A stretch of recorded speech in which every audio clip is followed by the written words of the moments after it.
to our new show, Obsessed, a show where we talk about whatever it is we're currently obsessed with. I'm Caitlin Palmer. I'm Clay.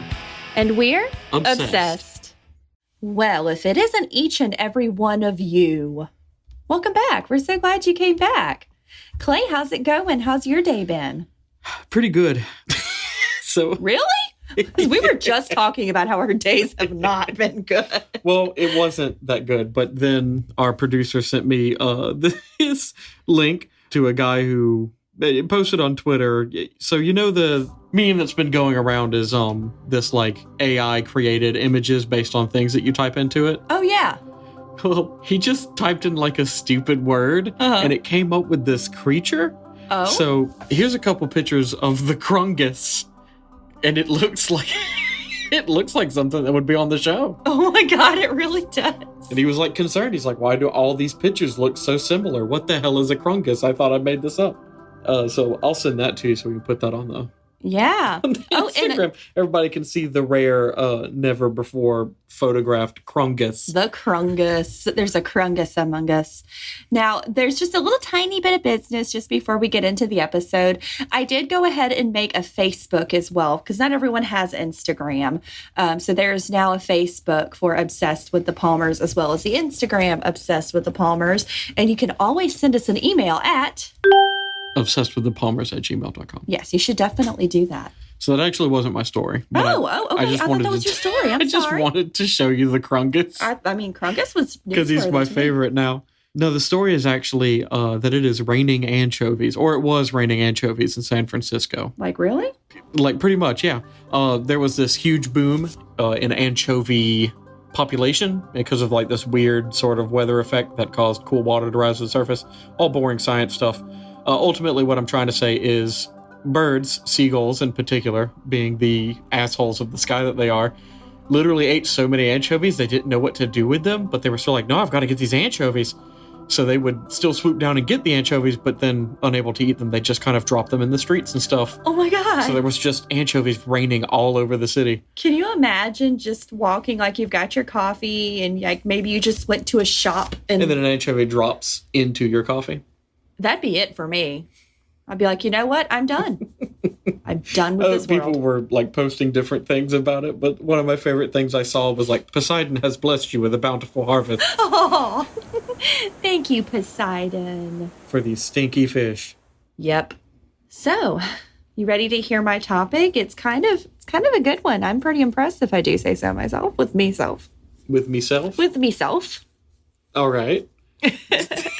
So I've stopped trying to keep it a secret from Clay because, like... I mean, I don't know what it is. Yeah, you do. It's been, like, up on my computer this whole damn time. I haven't been looking. So this is the creepiest creature you've probably never heard of, because I hadn't.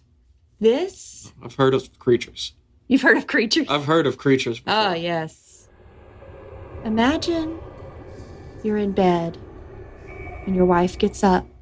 To go shit for the fourth time tonight. Right, to go shit for the fourth time tonight. But this time it's been a particularly long shit. So you're getting worried, and you get up and you go and you check the bathroom. It doesn't even smell like shit. Interesting. Right. That's not right. Yeah, so you're kind of like, that's probably, where is she? She's nowhere to be seen. No. Finally, the shit has taken her. But there's a window open. Which is really weird because our bathroom does not have a window that opens. This isn't going to be scary at all. I'm sorry. So you're kind of like, that's weird. So you go back to bed. The next morning, your wife's missing. Big whoop. Huh. There's a window in my bathroom that hasn't been before, and my wife is gone. All right, well, this can wait till in the morning. Yeah, this is future me's problem. Yeah, that's my favorite saying. Yeah. So you go back to bed. Next morning, everything seems fine. So you're kind of wondering, did I maybe like dream that? That was kind of strange, but whatever. The next night, you assume she's taking her nightly shitscapade. Wait, have you returned at this point? Have I seen you again? No, this has been the whole day. Like the whole day has come and gone. It's the next night. my wife has been missing this whole time? No, she woke up, she was next to you. Oh, okay. It was, all right. you kind I was of, concerned. you kind of start to think like, oh, maybe I dreamed that. That was kind of weird. Okay, whatever. That night you say, I'm going to stay up and make sure she comes back from that shit. But, so I'm going to read you a story that somebody else wrote. And this is from NorthCarolinaGhosts.com. Is it about taking shits? I mean, it's implied. The Boo Hag. Once there were two men who had been friends all their lives. They married two beautiful women about the same time, and everything seemed fine. But one day, one of the men came to his friend and asked him, "When you wake up at night, is your wife in bed with you?" "She sure is," said his friend. "Why do you ask?" "When I lie down in bed at night, my wife is with me. But when I wake up in the middle of the night, she's gone. But then the morning, she's back in bed." "Man," said the friend, "I think you married a Boo Hag." Now they knew this was serious. A Boo Hag is a kind of witch that can slip out of her skin and fly around at night and cause all kinds of trouble in the world. A Boo Hag can kill a man just by sucking all the blood from his body out through his nose. They'll get on a man and ride him at night so he can't move and he can't breathe. A Boo Hag is not something you'd ever want to meet, and sure not something you'd ever want to be married to. So the man asked his friend what he should do. "You got to wait till she slips out of her skin in the middle of the night, and then you find that skin. Look under the stairs. That's where Boo Hags like to hide their skins. You take that skin and you pour salt and pepper all over it. Then she won't be able to get her skin back on." And so that night the man went to bed with his wife and pretended to sleep. About midnight he felt her slip out of bed beside him. He waited for her to get downstairs and then got out of bed and then quietly hid where he could see her. He saw his wife pull off all her skin and roll it up into a ball and hide it under the stairs. Then she flew right up the chimney, going out to cause trouble in the world. Well, that man didn't waste any time. He went and got that skin and salted it and peppered it real good, then rolled it back up into a ball and hid it, put it back up under the stairs where he found it. Then he went back to bed and waited until early in the morning, when he heard a noise of something coming down the chimney, and he heard his wife's voice speaking softly. "Skin, skin, do you know me? Skin, skin, this is me. Skin, skin, do you know me? Skin, skin, this is me." But he knew that with all that salt and pepper, she couldn't get back into her skin. He waited and heard his wife speak again. "Skin, skin, do you know me? Skin, skin, this is me. Skin, skin, do you know me? Skin, skin, this is me." And he knew that she was stuck without her skin. He heard her coming up the stairs and pretended to be asleep. He felt his wife crawl into bed with him and wrap herself up tightly in the sheet. But he reached his hand over and could feel something warm and raw and rubbery in the bed next to him. After that, he didn't need to pretend not to sleep. When the morning broke, the man got up and said to his wife, "Time to get up. Time for breakfast." But she said, "I ain't getting up. I'm sick," and lay there wrapped up tight in that sheet, not showing 1 inch of herself. The man said he'd go get the doctor, but she said the doctor cost too much money. So the man said he was going to go hoe the garden. The man went outside and hid under the window. Sure enough, he heard his wife come down to the stairs and call out again. Skin, Skin, do you know me? Skin, Skin, this is me. That was enough for the man. He went down to fetch the conjure man who would know what to do. He told the conjure man his story, and the conjure man told him to go home and to start a big barrel of pitch boiling, and he'd be there shortly. So the man went home and built a fire in the garden, and started a big barrel of pitch boiling on it. Soon the conjure man walked up the road, and the two of them went inside and went upstairs to where the woman was back in bed, all wrapped up tight in her sheet again. The conjure man said, "What ails you, woman?" And she said there was nothing wrong. But the conjure man wasn't having none of that. He ripped the sheet right off of her, and there she was, lying there all raw and bloody. "Man, you done married a hag," said the conjure man, and they grabbed her and carried her out to the garden, where they threw her in that big barrel of boiling pitch and burned that hag alive. What else could they do? I like it's just like, oh, well, yep, you got a hag problem here. Yeah. Just kind of nonchalantly. He's like, oh, yeah, your wife's been skinned alive. Yep, that's a hag, all right. Yep, that's a hag, all right. Good thing you just had all this pitch lying around to boil. I like that that he never even thought, man, maybe she just had to poop. Like, maybe she just had to get up and go potty. I guess. I don't know. I would have been like, come on, get up. And it's like, no, I don't want to get up. And it's like, you want to tell me about the skin? Aww. Can we have a conversation about the skin, please? Aw. So the Boo Hag is the creepiest monster you've probably never heard of. The lore of the Boo Hag originates from the Gullah. That was an African-American tradition from the coasts of North and South Carolina's Gullah culture. If you've ever been to historic Charleston City Market at 1 Market Street, you may have seen the beautiful woven sweetgrass blankets. According to Scares and Haunts of Charleston, it's important to recognize the slaves of other regions. American Indians, Asians, etc. did not exist in those days.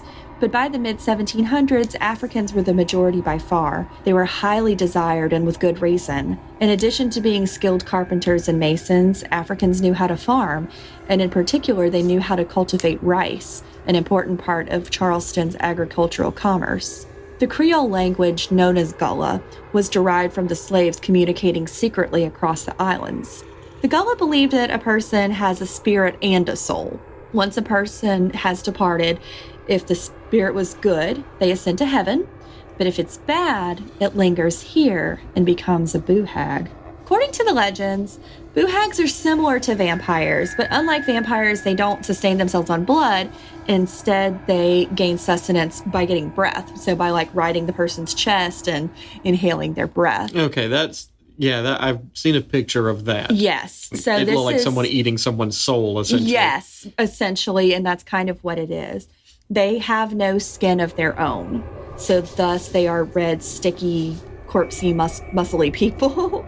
And they don't walk around on this form all the time. In order to maintain the facade of normality, they'll wear a skin suit, kind of like how we wear clothes. And they'll often wear the same one until it, falls apart. Now, where do they get the skin suit? They typically will pick somebody who is younger or vibrant because a Boo Hag is not going to kill you immediately. They will actually stay with the same person for weeks, sometimes years, just eating off of them. Yeah, well, it's a classic hag thing anyway, is to appear as a young, beautiful woman to lure men to their deaths. Absolutely. That was my next thing. So a hag, traditionally a hag is, like you said, an old woman or a fairy or goddess that appears as an old woman. In Western culture, it's kind of synonymous with a witch, although the cauldron-stirring broom-riding variety, the cauldron-stirring broom-riding variety, and it's considered malevolent. In other cultures, however, the hag may simply be a chosen form of a shape-shifting deity, such as the Morrigan. Yes, from Celtic lore. Yes.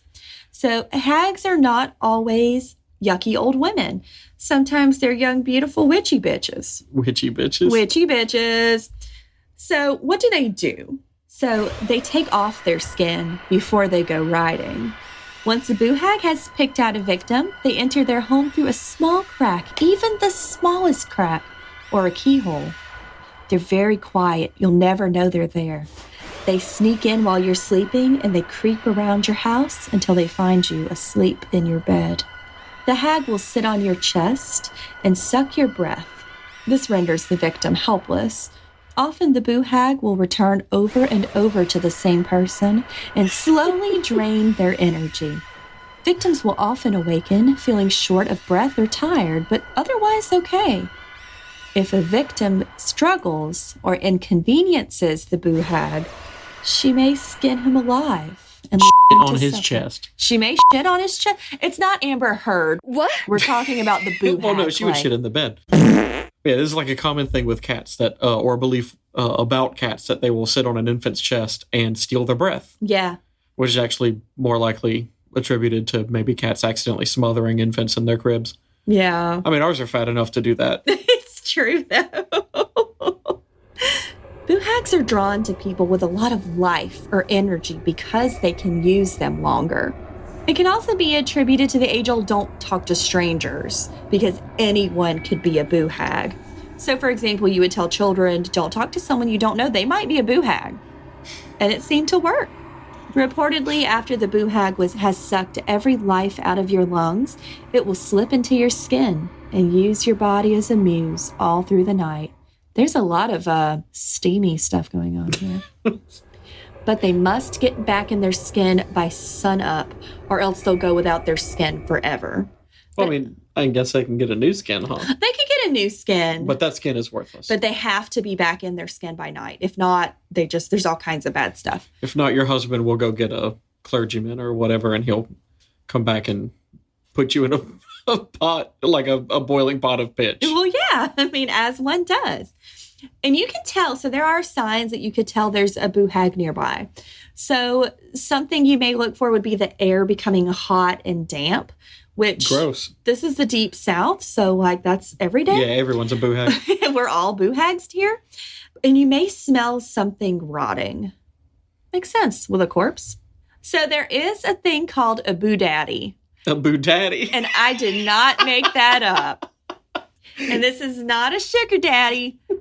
This is really called a Boo Daddy. And I have to send a huge thank you to Strix from Urban Dictionary because I was having a hard time finding info about the Boo Strix Daddy. is also a cryptid. Well, I guess a creature of myth anyway. Yes. And fun fact, the Urban Dictionary is a treasure trove of all kinds of crazy shit. Boo Daddy. A Boo Daddy. So there's a few different types of Boo Daddy. Like it's called a Boo Daddy, but it may Okay, be... we are talking about the Boo Daddy then. We're talking about the Boo Daddy. I was right worried now. we might skip over the Boo Daddy and not talk we're about gonna the Boo Daddy. We're gonna talk about the Boo Daddy. So there's different kinds. So a Boo Daddy can be. So it's like a protection talisman called a Boo Daddy. Okay. Well, it's also we'll get there. Hold on. There's like a few different varieties. Okay, so it can be a talisman. We've got that. Boo varieties, if you will. So the Boo Daddy is made of a mixture of marsh, mud, Spanish moss, sweetgrass, and saltwater. Once formed by the conjure doctor, the Boo Daddy is incubated inside of a marsh oyster. Boo Daddies renew their power every month under the full moon by going back to drink the nectar from the marsh oysters. A magic talisman can be carried around or worn to keep hags away. But then another version, according to Sit News, Boo Daddies have large heads and shapeless bodies. They can fly through solid objects and can protect you from a variety of evil spirits. The more Boo Daddies you have, the better protected you are. Some sources say Boo Daddy is like a scary man, so kind of like a boogeyman, a Boo Daddy. Gotcha. Other sources say that's what the hag's lover is called. The Boo Daddy. The Boo Daddy. Clay, you're my Boo Daddy. So this is my idea of that. When you said Boo Daddy, this is the image that cropped up into my mind. Oh my God, I'm so excited. It's like Christmas. Okay, so if we can imagine like the Crypt Keeper for a moment, right? And Right. what he looks like. Yes. But also what he does for you, which is provide you with spooky stories. Oh, he's my Boo Daddy. So he's your Boo Daddy, right? But he's like ripped. Yes. He's this jacked mummy who tells you spooky stories and gives you your fix. You go to your Boo Daddy for the spooky stories. I was holding on to that the whole time you're talking about these other Boo Daddies, and I'm like, no, that's not a Boo Daddy. I'll take No, that's not a Boo Boo Daddy. Free socks to whoever can send us some fan fiction of a Boo Daddy, please. In a folktale about the Boo Hag from North Carolina, the Boo Daddy was a demon that would fed a victim that was lured to death by the Boo Hag. The latter took the form of a beautiful woman and married a young man whom she'd met at a dance. She disappeared every night, and the man didn't find out what she was until he saw a woman who worked with hoodoo magic. Seeing the town's traveling priests had moved on to the next parish. Had he not destroyed the hag, she would have fed him to the Boo Daddy. But this is just one story about Boo Hags, and that's a variation from Georgia. So it's like the coastal islands around Georgia, South Carolina is mostly where the Gullah culture is most alive and well. What you really need, you don't need a childish Boo Daddy. You need to get yourself a good, refined Boo Father. Boo Father? Yes. I never knew my Boo Father. Would he tell Boo Dad jokes? No. Oh, that's no good. Yeah, I'm sorry. I'm not a Boo Daddy. I'm a Boo Man. So the Urban Dictionary, like I said, this is a treasure trove. I learned all kinds of weird, crazy stuff on Urban Dictionary. Urban Dictionary describes a Boo Daddy as someone you're talking to and care a lot about, but you're not in a relationship with. Okay, so this is a much more modern thing. Right, so that's kind of so what not a Boo thing, but specifically a Boo Daddy. Yes. Right. So it's also a slang term for boogers. Oh, nice. Like you got Boo Daddies in your nose. Boo Daddies? That sounds extremely Cajun to say. Boo Daddies. Oh, you got some of them Boo Daddies. It sounds like Boudin. It kind of sounds like Boudin. Boudin, if anyone's not in the South. Or like crawdads. Yeah, crawdads. But boogers. Yeah, you got craw booger dads. Craw Boo Daddies. Oh, let's go eat some like Louisiana food this weekend. That sounds good. Okay, so Boudin is a kind of sausage that's stuffed with jambalaya, and it's delicious. And blood. According to NorthCarolinaGhost.com, a conjure man, sometimes called a conjure doctor or a root worker, is someone experienced in the art of hoodoo, an African-American magical and spiritual tradition. Conjuremen can help not only with dealing with hags and other supernatural entities, but a good conjure man is knowledgeable in spells to help with such mundane matters as finding love, a good job, or winning a court case. Hoodoo is a living tradition, and there are root workers practicing in North Carolina to this day. I imagine in other places as well. Probably so. And it kind of reminds me of people who work with crystals. Yeah, I mean, it's very mystic. It is. We love a crystal. Well, you're mortally like I love crystals. Into I'm the that crystals. person. Love them. So there are ways. So now we know what a Boo Hag is. We know where it comes from. What can you do to keep it out of your house? I was hoping you'd play along and say, what can you do? Well, I was actually trying to think of a way to keep a Boo Hag out of my house. I guess one, not have a chimney or any cracks in my house. Okay, that is correct. Not even the tiniest, little bittiest crack. Does my butt crack count? Yes. No, she can shoot out of that. She will crawl right up that shit. I think we should maybe not record tonight. So you're saying it's possible for a Boo Hag to crawl out of my butt crack? It is. Like she's a hound of Tindalos or something. You don't understand that. That's a D&D reference. I don't, but I still love it. I appreciate it. So any crack, even a butt crack, the Boo Hag can get into your home.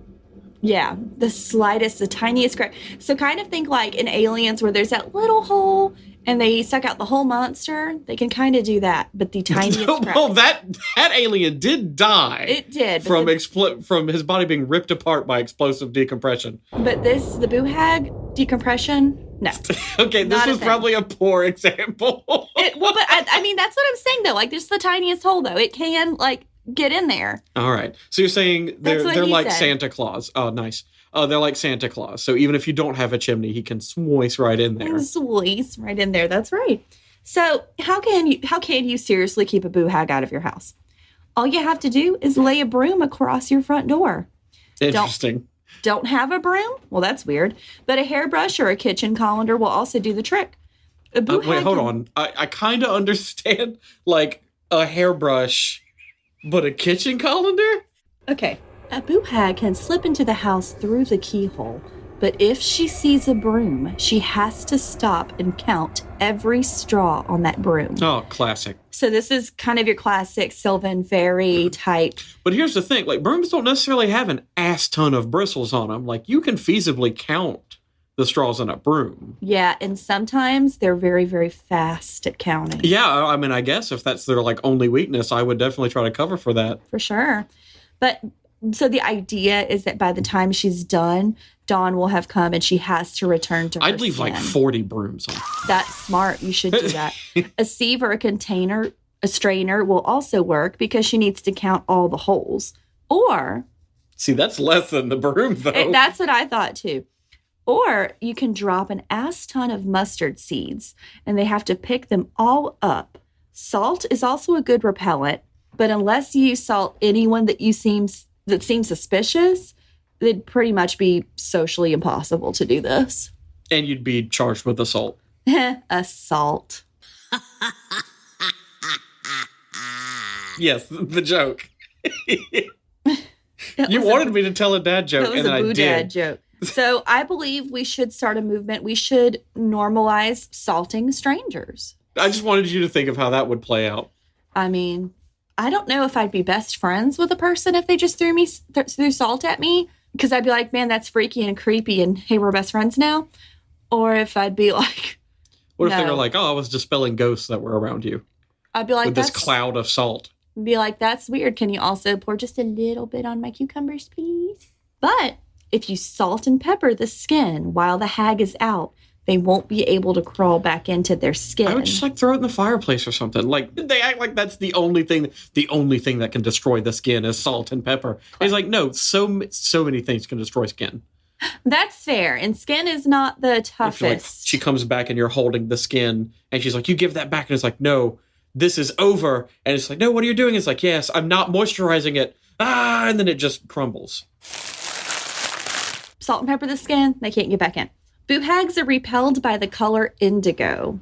Although that's weird. One source I read did say robin's egg blue, but it's pretty much just in general the color blue. They don't like blue. That'd be real messed up if you're like in a full suit of that color, and then the boo hag's like, that's going to do nothing to me.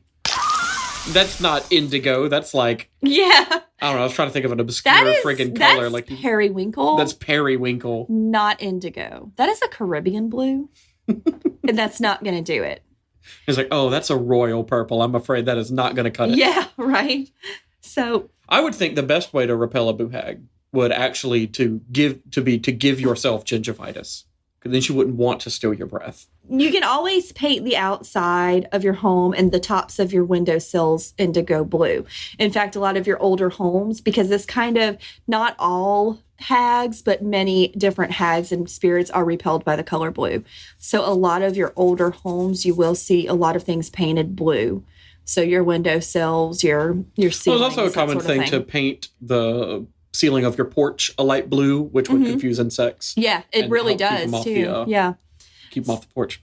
So before we wrap it up, there's this saying in South Carolina, don't let the hag ride you, which I thought was fun. Huh. And boo hags are commonly associated with sleep paralysis. Yeah, no, that makes sense. I was actually kind of thinking about paralysis demons the whole time. Yeah, no, that's like a big part of the boo hag is that if you wake up, you can do nothing. She's still going to take your breath because you're paralyzed. Now, isn't this similar to a succubus, if I'm not entirely mistaken? I think they do the same thing. They're very similar, but the boo hag is specific to the Gullah culture. An incubus makes shitty music. No, they don't. Hush. So that's the boo hag. And there it is. There it is. But, Clay, before we go, I do want to ask you a would you rather. Are you ready? Okay, I guess. Okay. Would you rather shit your pants in front of a doctor that you really, really idolize? Hold on, let me think about that for a second. Let me sort of visualize what that might be like, because I've never seen that happen to somebody who might be, say, 3 feet away from me. So, okay, I've got that. So, would you rather go swimming in the Loch Ness at midnight on Friday the 13th or go skiing in the Alaska Triangle? Probably swimming in the Loch Ness. Same. I might die in the Alaska Triangle. Yeah, no, for real. Alaska Triangle. Loch Ness has some things, I think, in there that would like inflict some sort of damage to you, but I don't think anything's really going to kill me like the Alaskan Triangle will. I think, which will absolutely, statistically, kill my ass dead. Same. I agree. Also, I don't think I would enjoy skiing. be fun, like maybe once, but I don't feel like it's something I'd want to go do all the time. Now, swimming in the Loch Ness, I'd probably be like, Nessie, come nibble my toes. Well, that's weird. Yeah. I would be freaked out, though. And honestly, not because of the potential for, like, Nessie to show up, but rather because I know there's a whole bunch of, like, underwater caverns and tunnels and stuff at the bottom. And that just kind of freaks me out. Yeah, and there's eels. There's other, like, there's wild, I mean, there's fish and I'm stuff. not a fan of eels. I don't like eels. I think they're cool to look at. We went swimming one time. I was on a trip with my parents. I don't remember where it was exactly. Maybe it was in Florida or something. But there was, like, this thing that you could swim, like, 2 miles along, like, snorkeling over this coral reef. Uh-huh. And 2 things about that. One, 2 miles is an extremely long distance to swim. Did not think it would be. I was like, oh, that's kind of like walking, but I can take a break in the middle of it. That's not quite the truth. Like, you have to actively swim forward all the time for 2 miles. But also, I couldn't stop thinking about, like, how close I was to the coral reef. Because of the refraction of the water, I made it feel like I was closer than I really was. Right. I'd love to do that. Swimming with a whale shark. But they talked about, like, eels and stuff being in there, so, like, don't try to poke around or anything. Right. And I was so worried an eel was just going to, like, come out and get my Do you remember the eel in Mario 64, that giant ass Yeah, and that's eel? probably why I was so terrified of these eels that would not have done anything to me, Yeah. like, unless I actually went invading their privacy. I literally always ran into that eel, and it scared me. Yeah, I couldn't do that whole level, actually, because I knew it was in there. Yeah. I like water, but, like, water in video games I do not like. That's probably Tomb Raider's fault, because there was, like, this horrendous death animation if you drowned in Tomb Raider, where she'd, like, convulse and twitch, and it was extremely graphic for, like, a T-rated game. Oh, wow. I know in Zelda, when Link would drown, he would kind of, like, grab at his throat and stuff. Yeah, no, she was, like, spasming. It was realistic, or at least too realistic. As far as I remember. Well, especially to a child. Yeah. Excuse me. Underwater in video games, they do that on purpose, I think. They make it way scarier than it needs to be. Like in Sonic 2, if you're running out of breath underwater, it like start that countdown. It's like dun dun dun dun dun dun, and like it keep getting faster until you would just die instantly. Yeah. And it was like this rising panic that I could die at any second. Yep. Yeah, now that I think about it, like every time I've been underwater in a video game, I've hated it. I like swimming though. I like to swim with the whale sharks. We got on a tangent. We did. I was worried for you about the whale sharks, even though I know they weren't going to do anything. I wasn't scared of the whale sharks or of the big rays, but it was those little shitty black tip reef sharks. Right, yeah. They would like swim up and take a nibble just to be Yeah, they would like come up. I'd be like, you go away. And they'd be like, okay. Mm-hmm. But they're like really fast, zippy little things. Right. And it's like, you will bite. You are carnivorous. They probably feed them before that, though. So I'm sure. And they're so well fed. There were these like really cool gold. They weren't goldfish, but they were fish that were gold. Right, I remember seeing those. And I was like, go away. I want a whale shark. Then I was like, I don't mean that. Come back, little fishy babies. So then I was like, off fishy babies. There's a whale shark. We got off on quite a tangent here. We did. It has been a traumatic night. What you going to talk about next week? Something really cool. Cool. I'm excited. And everybody, maybe there's going to be a Baba Yaga episode coming up. We don't know. We'll see. Yeah, well, I can't do it next because you just did one on a hag. And that's just did a hag. Yeah, you just did a hag. But guess what I'm doing for my next one? And I'll go ahead and tell y'all because it's the most wonderful time of the year. It's nowhere close to Christmas. How dare you? It's Shark Week, which is better than Christmas. Oh, but it gets a Christmas theme. Because it's the most wonderful time of year. So you're going to do a Megalodon? I'm going to do a Megalodon. Okay. Yep, it's happening. I just knew. It's crapping in poops thing.